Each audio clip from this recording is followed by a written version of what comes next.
Welcome to Our Certain Point of View, where your hosts, Jim and Tim, will bring you new weekly discussions about the Star Wars universe. Our Certain Point of View is a fan-based podcast and has no connections with Disney, Lucasfilm, or any of their subsidiaries.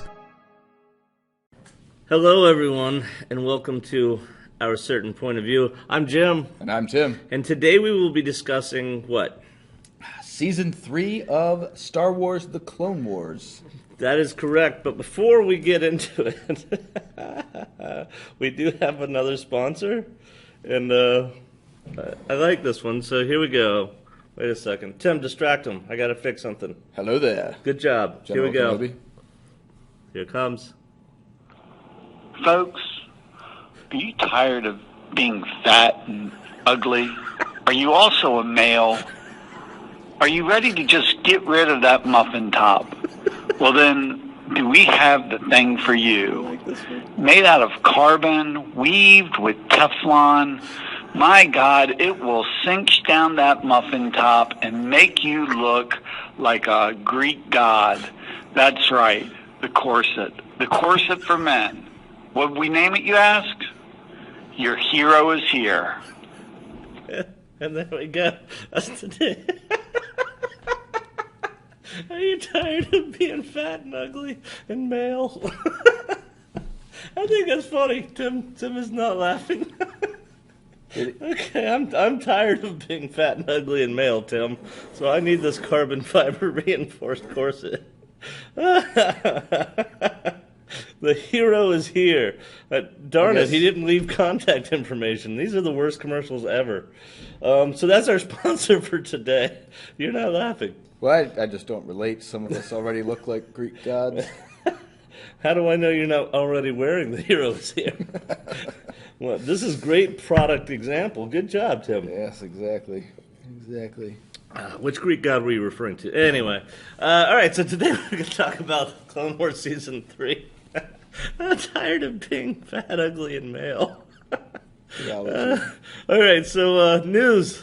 What's today's date? All right, it's January 28th. It is January 28th. And so we're all over the place with our release dates on these podcasts these days. I imagine we'll finally fall into more of a routine when Season 7 comes out. Yeah. That is news I want to talk about. The Season 7 trailer is out. True story. Holy cow. You saw it. Yeah, we talked about this. I could not be more excited by what I saw in that trailer.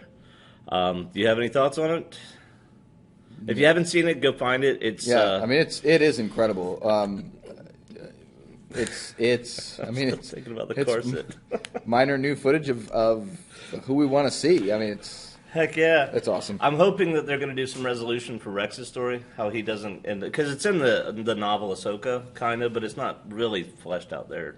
Right. And also in Rebels, isn't that Rex? Yes. Yeah. Anyway. Rebels is awesome. Rebels says the hero is here. I'm sorry, I'm going to have to let that go at some point.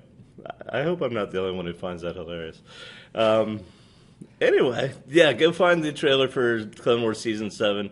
Don't really want to talk about it much in case there's any sort of spoilery type stuff for anyone out there. And what else we got in the news, Tim? So we had some interesting stuff come out about the Obi-Wan Kenobi series. I'm sorry. Which apparently Jim finds hilarious. Some of us don't find it quite so funny. The rumor came that the Obi-Wan series was being postponed indefinitely, and that's not funny. true. Yay. Ewan McGregor did come out and talk about it. He said they are postponing the filming. The story was all written. They were getting ready to film. I think this summer was the plan, or this fall, and they've pushed that back to January. After...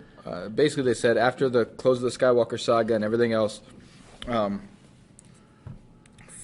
assume for complete consistency, they are double-checking the story, reworking the story, going through the storyboard. Everything's working out. Did you see what the comparison was they're afraid of?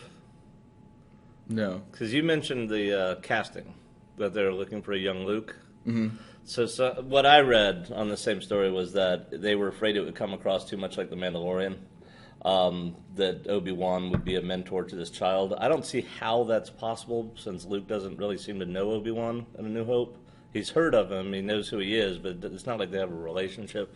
But somebody Yeah, was worried that it was too much like No, Obi-Wan I think babysitting. the Luke character has to just be a background character. Like we might see him in some scenes doing some stuff, and Obi-Wan like in the background, like Well, that was what I read. Was Sort that of protecting? Kathleen Kennedy didn't like how similar it was to the Mandalorian, the feel of the Mandalorian, of the protector of a child.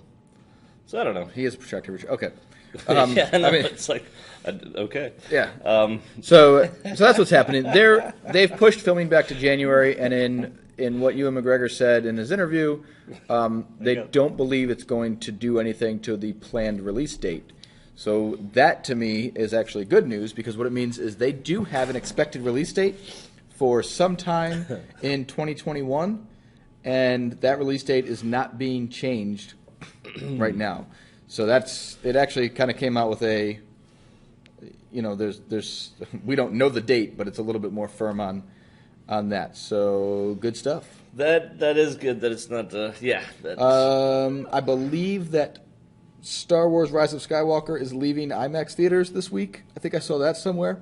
Huh. So that could be big news to people that want to get out there and see that one more time. yeah, that'd be me. And same with me. Huh. Was there other news? I got other news. Oh, I'm going to go back into, we've talked about this 3 times, and you've yet to have an episode come out. I did record Force Lore Comics, as I talked about, and then I was ready to, edit that one and create and start to do some cool stuff, and then we've had 2 weeks of no Star Wars comics. Like, I'd considered not doing the Adventures all ages stories, Yeah. and even that is currently missing. Like, there have been no Star Wars comics for 2 weeks, and so I haven't had anything to push forward with.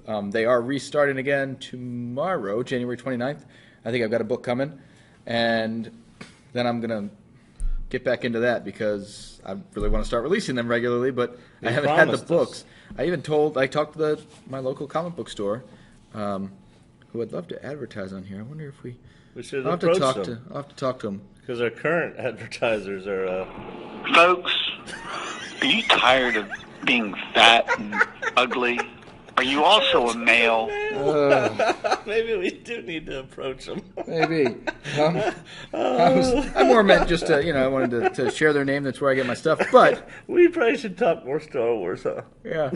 Well, I got news that's not Star Wars related. Yeah, but anyway, I share. want to talk to them. But I did tell the guy, I was like, I just started this podcast, and you're not giving me any books. I know he's not giving me, it's not him, but I'm like, Right. I need books to read, to relate to talk to everybody about. We And I need want new them. releases.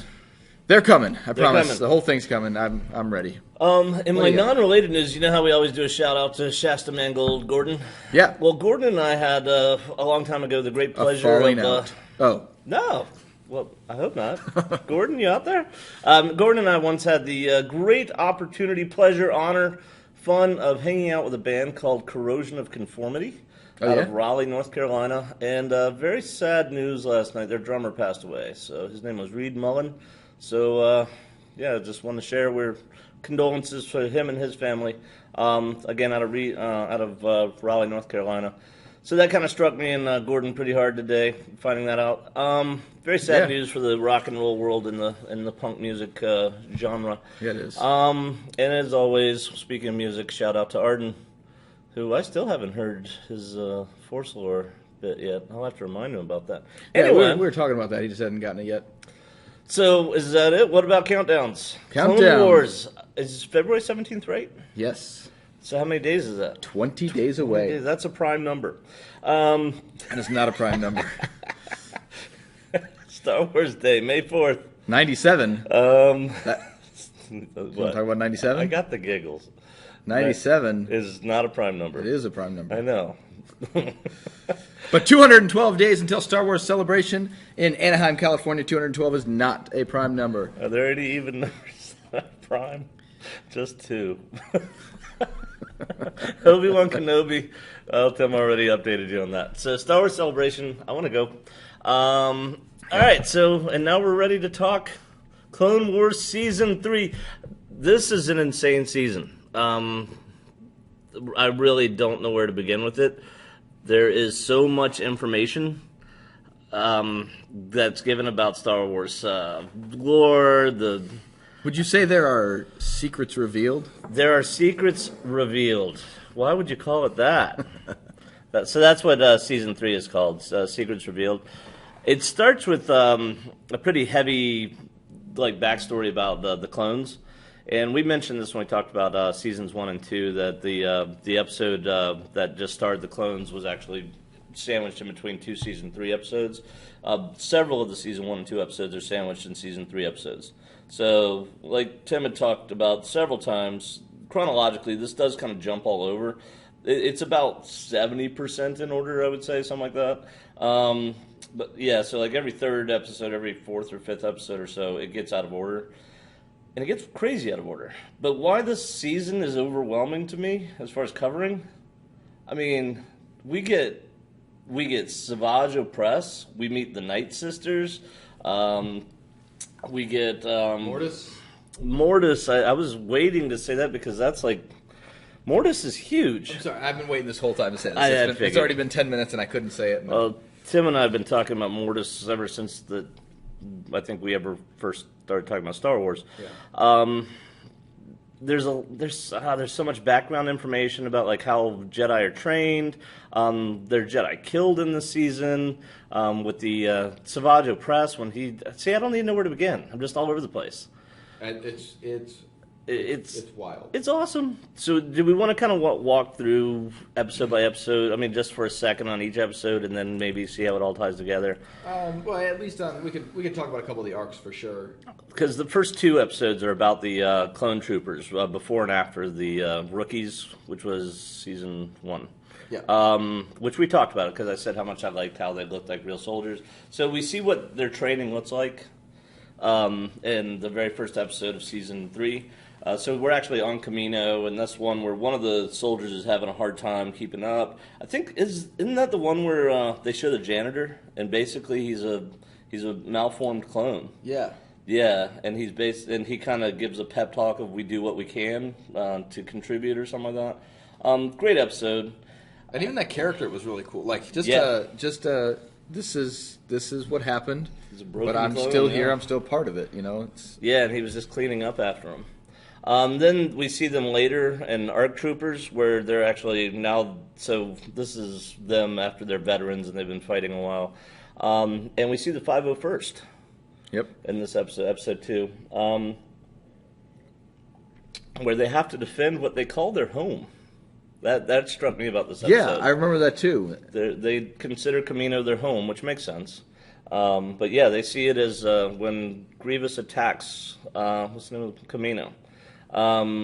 Yeah, they say they got to defend their home, and we see Shakti and Anakin and Obi-Wan. So that's the first storyline. Somebody brought up an interesting question, and I was able to answer it, but I had to look up to remember.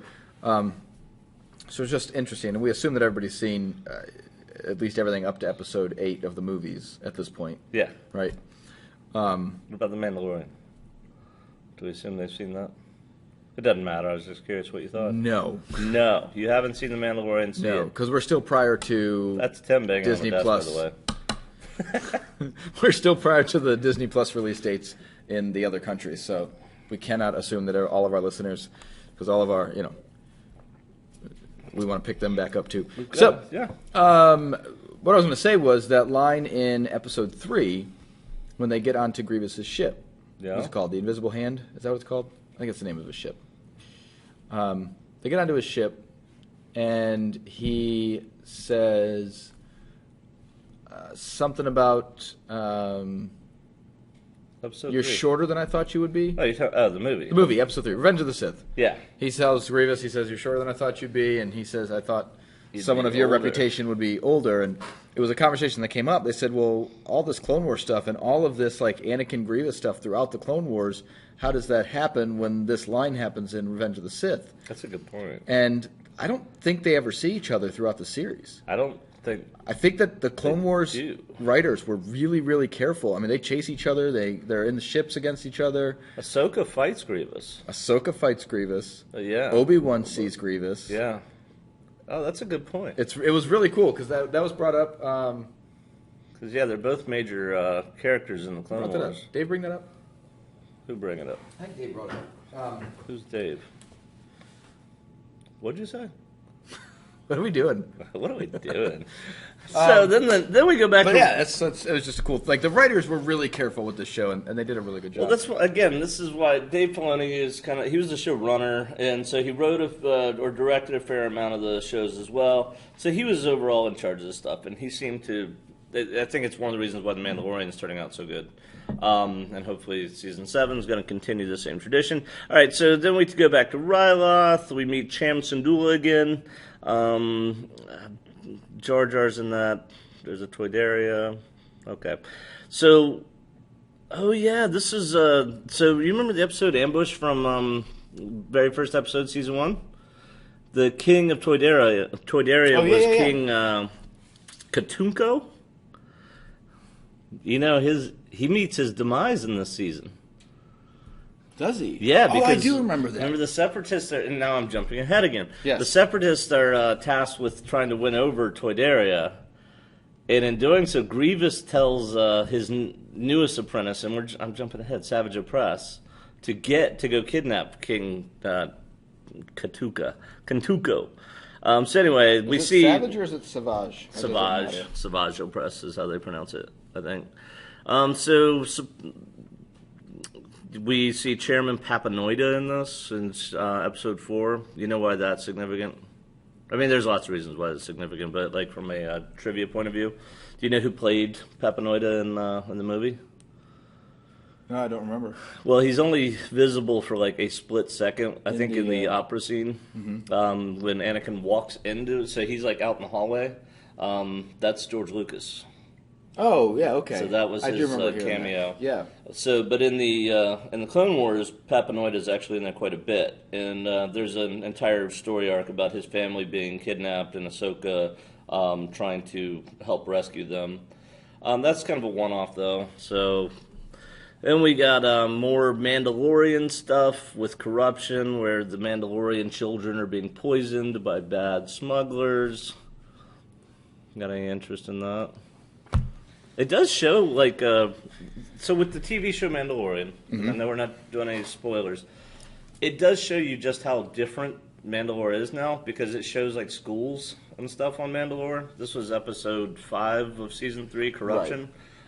Where Padme, as like a representative of the Republic, is trying to like help the people of Mandalore to get them on their side, and they end up at the schools, and so they're showing like what families look like and stuff, and they show what the Mandalorian police look like.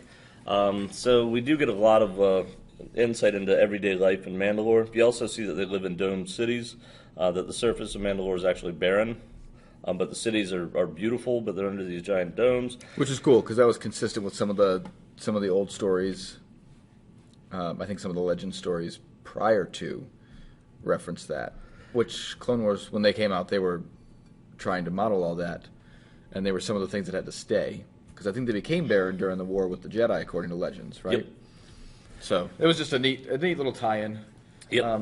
We stay on Mandalore for a little while longer. Ahsoka has more adventures with some young class. I can't remember what she's teaching, but I remember them, like, they figured out some plot. That was called the Academy. But again, we get a look into what it's like to be a kid on Mandalore at this point in history during the Republic. I do remember the assassin one. That was pretty good. Aurra Sing is trying to kill Padme Amidala. Yes. And that was a pretty sweet showdown between Ahsoka and Aurra Sing. Yeah, Ahsoka's pretty great. Yep. In case anyone was wondering. Aurra Sing is... I like Aurra Sing, too. She's a good bad guy. So, Evil Plans. We want to talk, so that was episode 7 is Assassin about Aurra Sing. I remember Evil Plans. I didn't particularly enjoy it. That was about C-3PO and R2-D2 are on Coruscant. They were sent to buy fruit. Do you remember that? Feel like, yes. And I feel like, again, I think this is getting back into the Zero stuff. It is.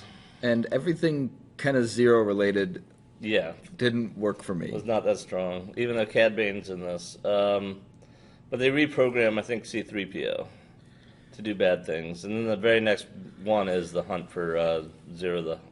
The Hunt for Zero is the name of it. Yeah. We do see a lot about the Hutt Council under that. I'm looking at the the little recap online right now. Oh yeah, yeah. And we get some Quinlan Voss, who I know isn't one of your favorites. So, which movie is it? Which Star Wars movie is it that says in the opening scroll? It says "Heroes on both sides." That's right, Revenge of the Sith.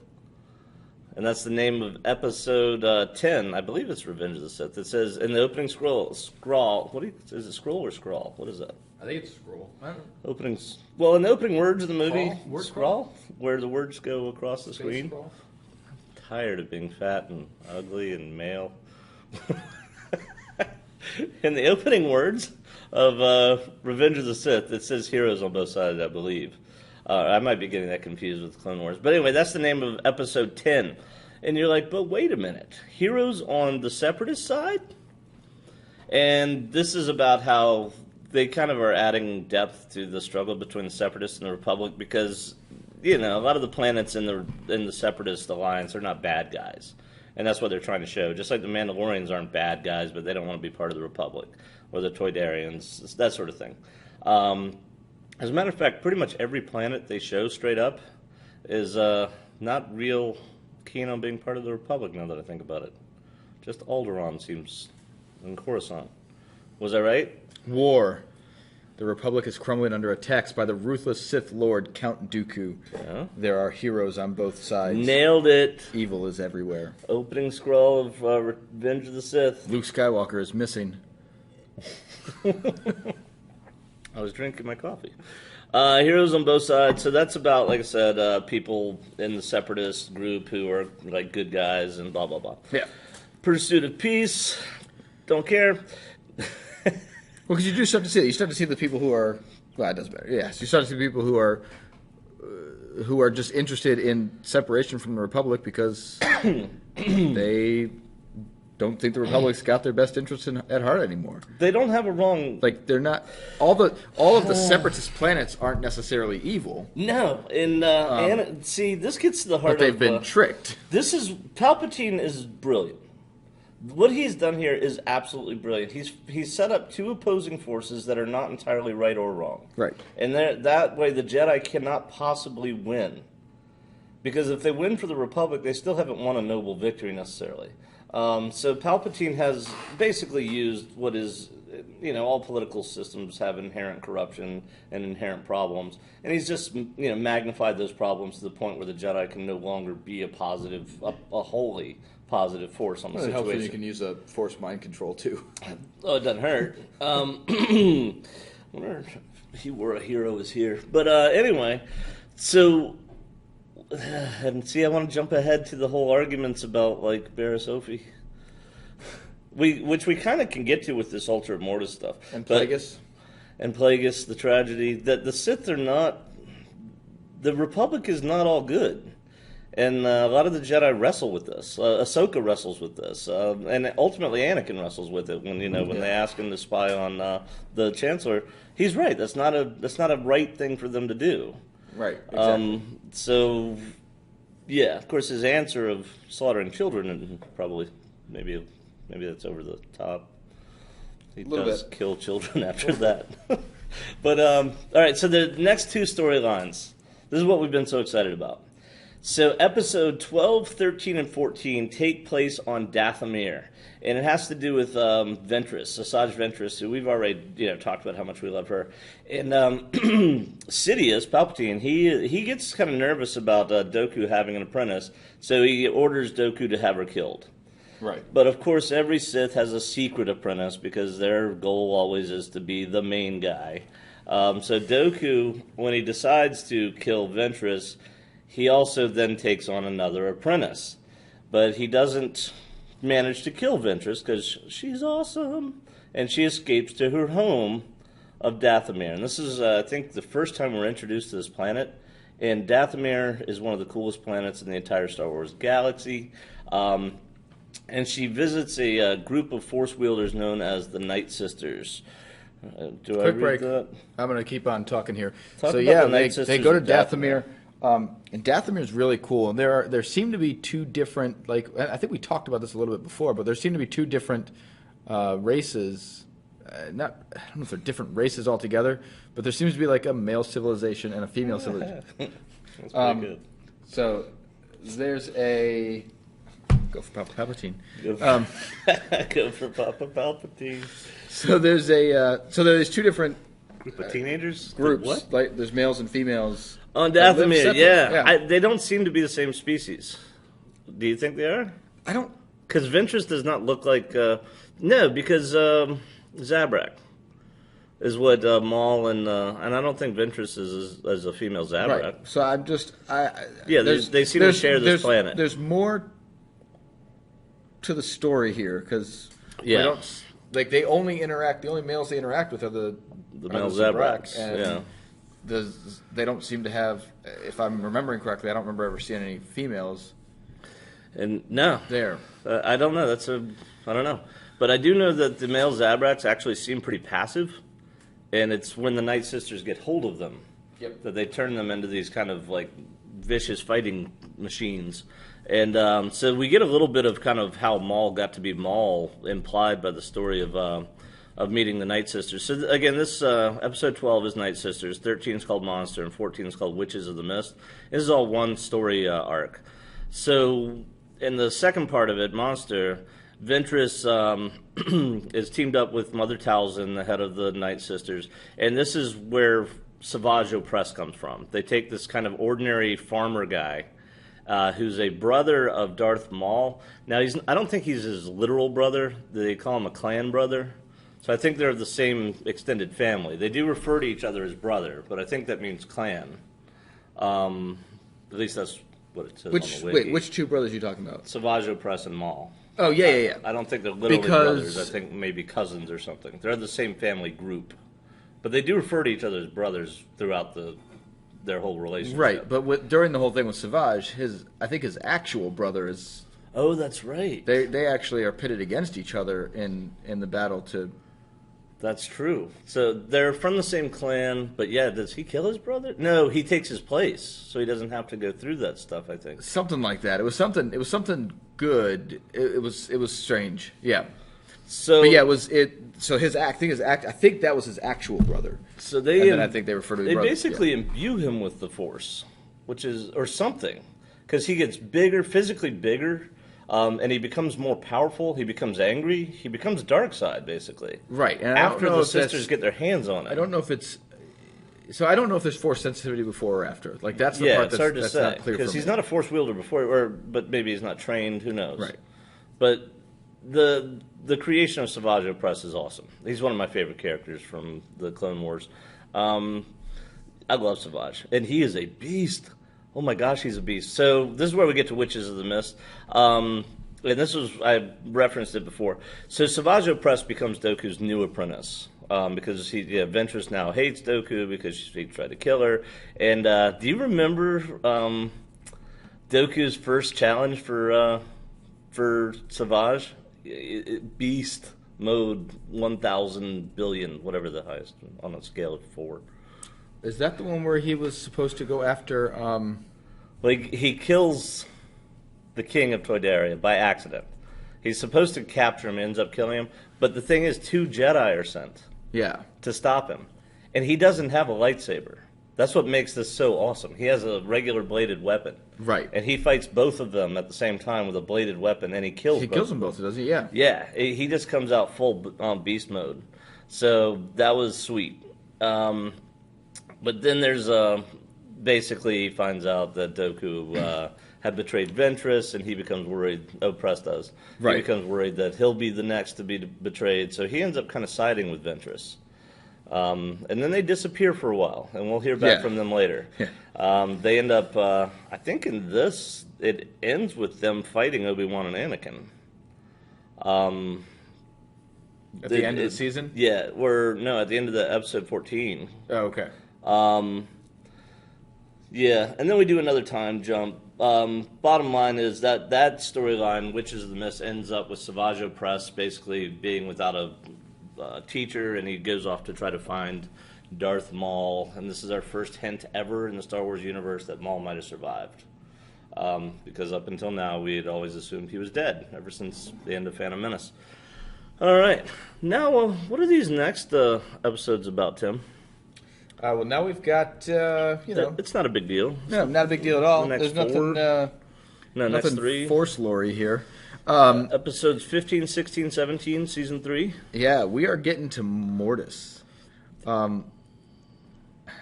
Probably the single biggest commentary on Force lore, except for maybe the last couple episodes, in all of Star Wars. Like, it's huge, some of this stuff. Rebels actually approaches this too. Kanan's search, quest for Jedi temples, and Ezra, they get into Force lore almost this deep. Yeah. But this is like the Mac Daddy of Force lore. So there's some really cool stuff here. So, and we're going to recap without spoiling, as we try to do in general, but we have these 3 super powerful, I guess we'd call them Force beings. I don't know that they're just people imbued with the Force. I would love to discuss what these things are. It's because I don't. So they almost make it feel like. We're going to get into the theology here. They almost make it feel like. Let's break down who these people are, and then let's talk about it. Let's talk about it. So it starts with an episode called Overlords, and Obi-Wan, Anakin, and Ahsoka are on a shuttle, and they come across. This had a Battlestar Galactica feeling to it, because they come across some sort of weird space anomaly. Yep. And it's like they're no longer even in outer space, and they find a planet in this weird dimension, and this planet turns out to be called Mortis. And it is ruled by a character, a creature, something called the Father. Right. And he has the son and the daughter. So there are these 3 powerful creatures living there. And it turns out they've summoned Anakin there because he is the chosen one. The chosen one. Mm-hmm. So this is like the closest we've seen to like a godlike figure, I think. That's what I was going to say, and that's what I was wondering. That's why I was saying we should probably set up, like, what are these things? And that's what makes it really, really interesting. So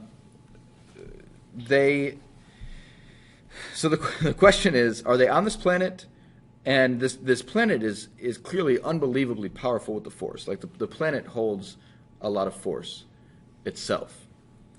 And so the question is, are these beings a center of the Force, or are they beings of the planet?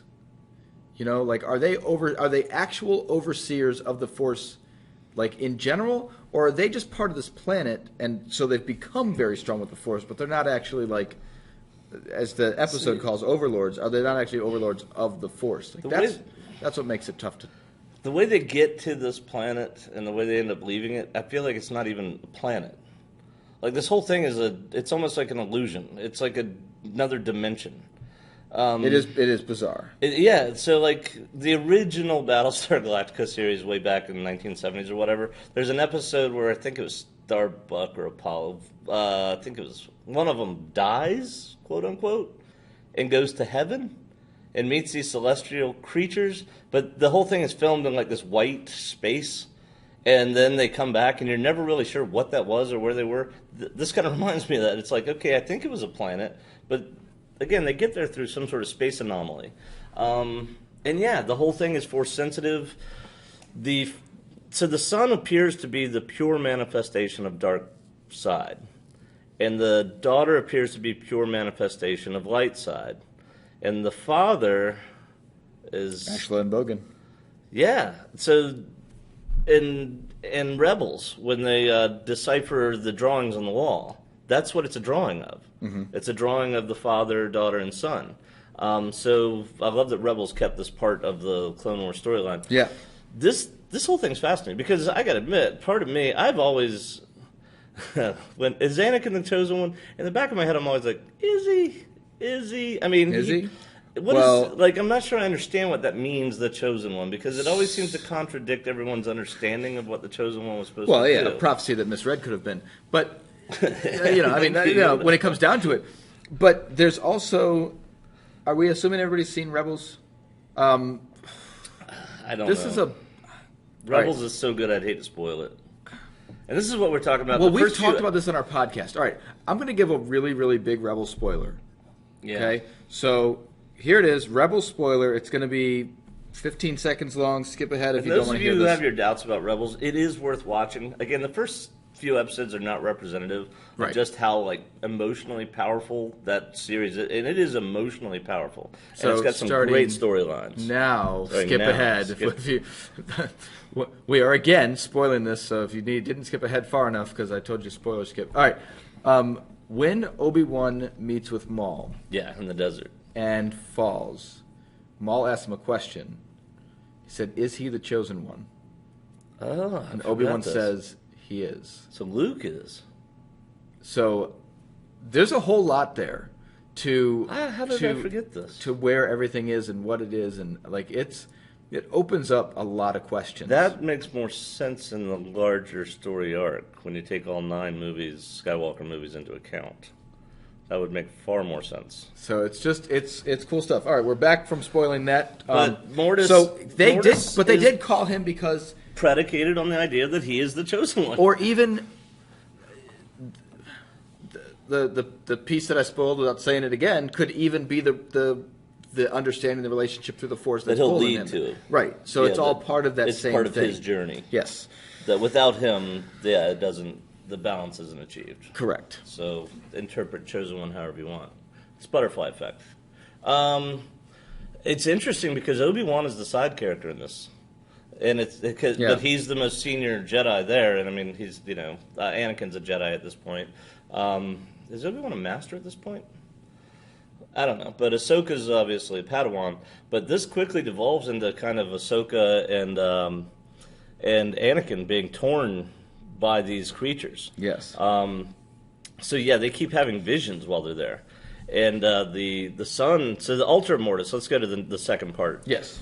So the dark side son tries to make Anakin join the dark side, and he does this by taking control of Ahsoka, and we see her fight both Obi-Wan and Anakin.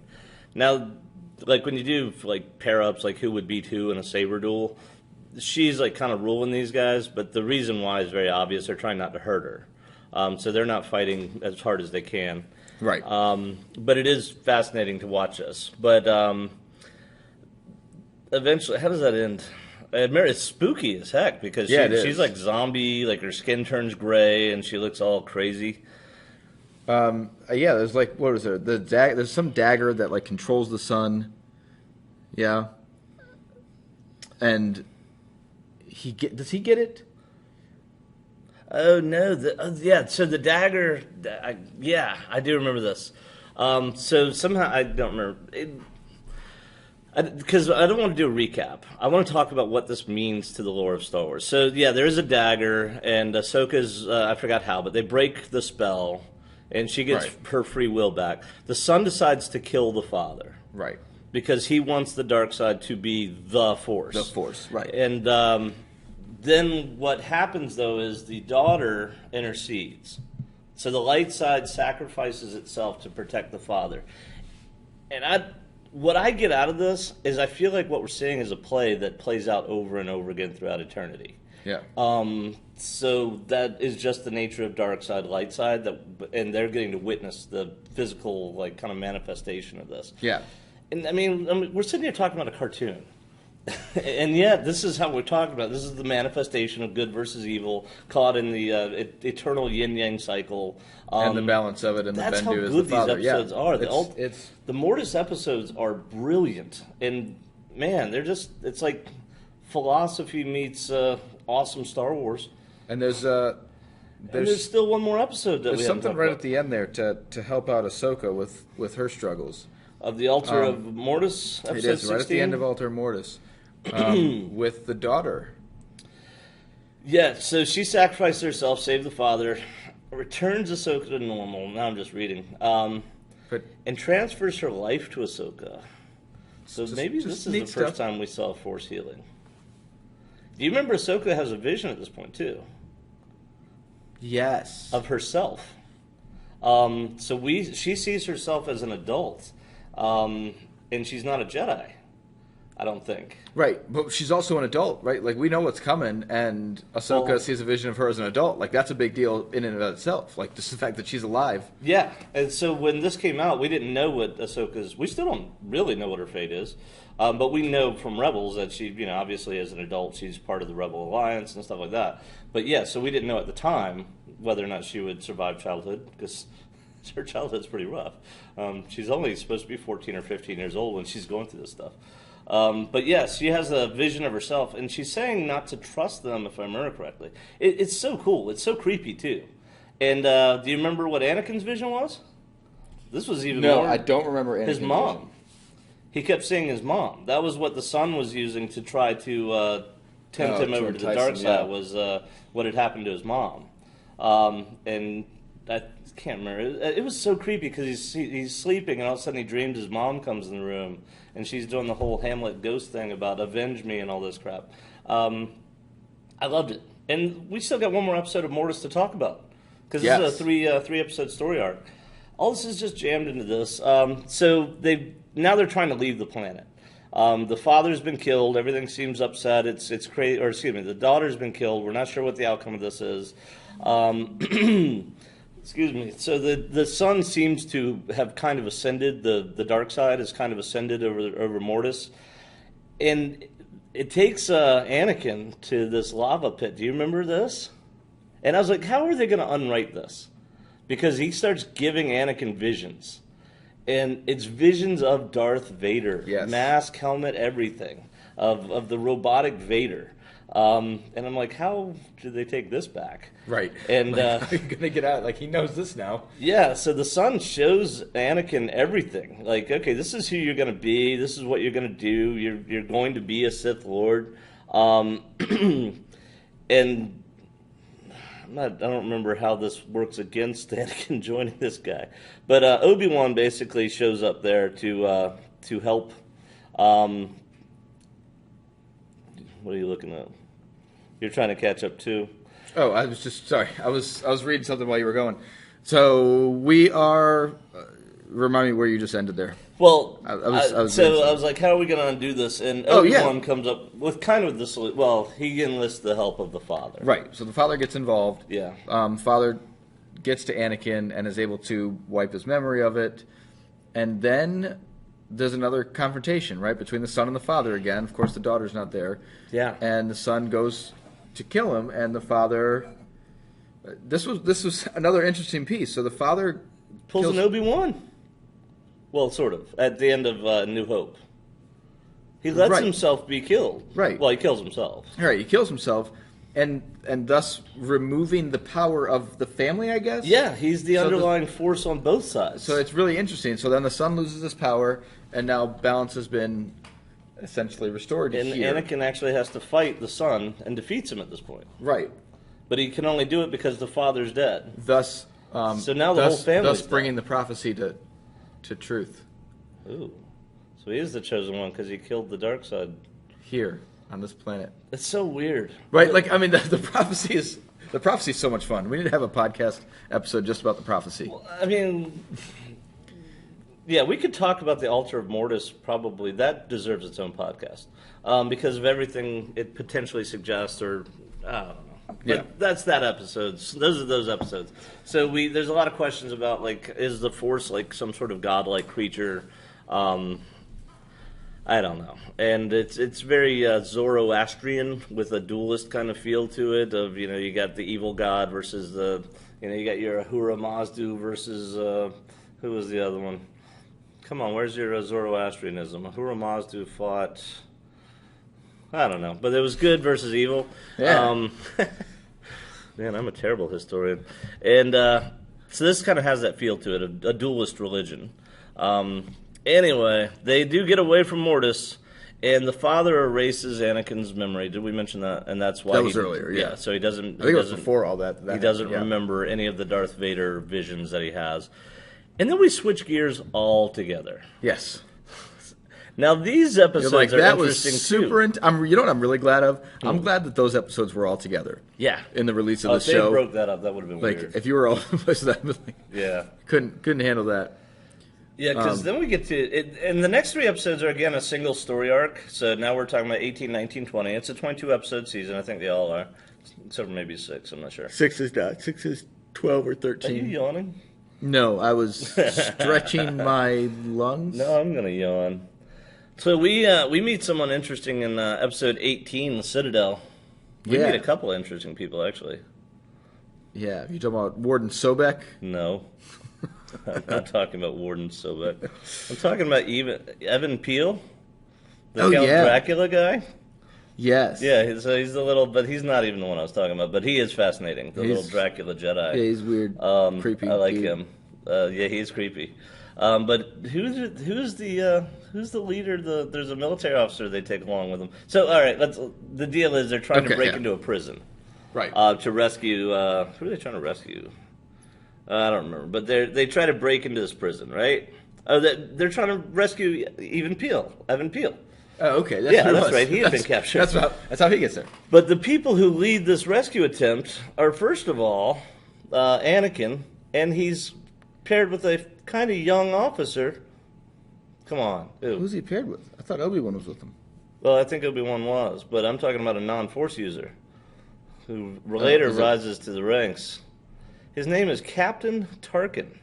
Oh, that's right. Yeah, we meet Tarkin in this episode. The Tarkin episodes are really neat throughout the series. And he comes back in a few episodes, right? Yeah. Later on. So Tarkin, and this is going to lead to, if you're a massive Star Wars geek like I guess we are, this is going to lead to that question that always I think kind of is in the back of my mind with Tarkin is, does he know who Vader is? Because it's established in Clone Wars that he knows Anakin. He knows him fairly well because, like I said, he comes back more than once. But they have to work closely together on this mission. So that's probably my biggest takeaway. It's a fun episode, but it's also really cool seeing Tarkin and seeing Evan Peel. And it's the next 3 episodes. This is a brutal one, too, by the way. This is where clone troopers are getting cut down. Do you remember how it ends? So you got counterattack, where they have broken out of the prison, but now the prison is trying to capture them. That's episode 19. Mm-hmm. Then you got Citadel Rescue, which is episode 20, and this is them trying to fight their way off the planet. And something crazy happens. I don't remember this episode. I didn't watch this one. So the whole deal was that Captain Tarkin had half of a grid coordinate for I can't remember what they were trying to find. It was something that everyone wanted to find. Tarkin had half the coordinates, and Evan Peel had the other half, and that's why they had to rescue him, because they had to make sure that they got both. But as it turned out, in Citadel Rescue, Evan Peel is killed. It was a really powerful moment because Ahsoka's with him, and he basically dies defending her. Like, they're both fighting, but like he protects her, and he ends up getting killed. But he doesn't die right away. And as he's dying, he whispers something to Ahsoka, and it turns out it's the coordinates. But he's not supposed to, he tells her not to tell anyone but the Jedi Council. This whole thing is crazy. I'm going to take a sip, so you say something. Go for it. The whole thing is crazy. Ahsoka, at this point, she doesn't make it back to the council with it, right? Yeah. Does she make it back with it? Yeah. Oh, okay. Yeah, Ahsoka kills the warden and saves Tarkin's life. Right. Which is interesting, because if she hadn't, Tarkin would have died. So they delivered everything back to the... This isn't what led them into the next piece. They didn't use the coordinates to go somewhere else. This was if I remember correctly, because no, in this season, they then immediately jumped to yet another storyline, and they dropped the storyline again. I think these are the coordinates of the younglings. Okay. I think that's what they're fighting over, what the Separatists want and what the what the Republic wants. I think that's what they are. I don't know where the information is about the younglings. But we don't know, because episode 21 is a totally different story once again. Something new. And somewhere on a different... Did you just yawn again? What are you doing? It's been a long Tuesday. Is it Tuesday still? That's what I'm saying. So the last 2 episodes then, Padawan Lost and Wookiee Hunt. Yes. So Padawan Lost, we kind of talked about before. This is when there's a group of Padawans who are all together and they're being hunted. Yeah. We talked about the Trandoshans. So Bosk was a Trandoshan, right? Yes. I think so. They're the ones. Well, they're in the TV show The Mandalorian. That's not a spoiler, but they are in Mandalorian. Yeah, they show up there, but that's yeah. That's what my delay was. I was trying to think about if where we were going. There's aliens in the show Mandalorian. Right, exactly. So the Trandoshans are hunting them, right? This is a. Yes. Was it part of a ritual, like something they were trying to do to hunt the Jedi? Yeah, the Trandoshans had to kill a Padawan in order to become of age or whatever something. it is. Yeah, like their rite of passage or something. Yeah. So it's something weird like that, but it was weird. It was they are force sensitive, so that makes them more powerful. So it's less than just going after a child, but they're still going after children. So they are going after younglings. It just so happens that Ahsoka is in with these younglings, and right. She's a Padawan. And she was also. They make a mention that she's like the youngest youngling to become a Padawan. I think it's in the movie. They say something about. Yeah, she says that in the movie. So very easily would have been mistaken for a youngling. So yeah, they're being hunted, and she ends up in the very last episode, Wookiee Hunt. She kind of rallies these younglings together, and they fight back. Yeah. And you know who shows up? Chewbacca. Yeah, they bring Chewbacca to hunt him. So Chewie has a history of being captured. Chewie does have a history. He also has a history of meeting everyone. So he meets Ahsoka here. He met Yoda. Yeah, so he's just out and about. Chewbacca. It's a small galaxy. It really seems to be. Everyone's met Jabba the Hutt and Chewbacca and Yoda. Well, maybe not Yoda. Anyway, they so when Chewie and Ahsoka, that's kind of an unstoppable force right there. Yeah. So they do end up kind of raising up these guys, and they take over the Trandoshans, and Ahsoka kills the dude. Yeah.